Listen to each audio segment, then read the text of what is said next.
ভাই এখন আমি আছি জঙ্গলের ভিতরে, কোন দিক থেকে কই যাইতেছি ভাই নিজেও চিন না।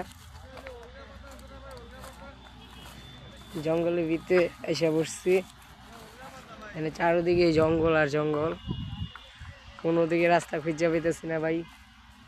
কেউ আমার হেল্প করেন এসে, আপনারা এই জায়গায় আসতে পারেন, এই জায়গায় এসে ঘুরতে পারেন। এই জায়গাটার নাম হলো ড্যামরা।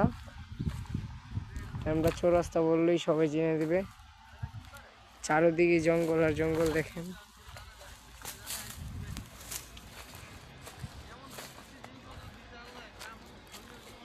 এখানে এই জায়গাটা পুরোটাই জঙ্গলের বাসিন্দা। আমরা এখন আছি বহুত দূরে একটা জায়গা, সবাই এই জায়গায় ঘুরতে আসছি টুরিস্ট। সামনে আবার একটা নদী আছে খালের মতো, আর সামনে একটা ফ্যাক্টরি আছে। চারিদিকে আর জঙ্গল আর জঙ্গল, রাস্তা নেই। আর এই রেল শেষ সীমানা, এখানে পানি আর পানি, সব পানি, পুরোটাই পানি। এই হাসান ভাই,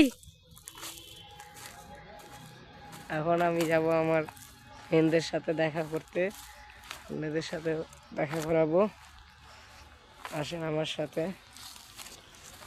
আমি এখন বের হবো জঙ্গল থেকে। চারিদিকটাই দেখেন, পুরোটাই জঙ্গলে একটা আস্তানা। এখানে মানুষ হারিয়ে গেলেও কেউ খুঁজে পাবে না। বিষয়টা পুরা দেখা যাচ্ছে পুরা পাট খেতে। আর ওই যে সামনে একটা গাছ দেখতেছেন, ওটা গাছ, এই গাছ বড়ি গাছ। শীতের সকালে বের হয়েছি, ওই দেখেন আমার একটা বন্ধু যাচ্ছে ওই জায়গায়। জঙ্গল থেকে বের হলাম, বের হয়ে আসলাম। হাই দাও মিয়া, এডিট করে সারিস। আচ্ছা শাহিন ভাই কই গেছে? ওই জমানে গেছে ভিতরে। হ্যাঁ শাহিন ভাই কই আপনি? আপনি নাচেন, আপনার নাচের ভিডিওটা বেরো দি। এ নাচেন, ওই ওই নাচেন।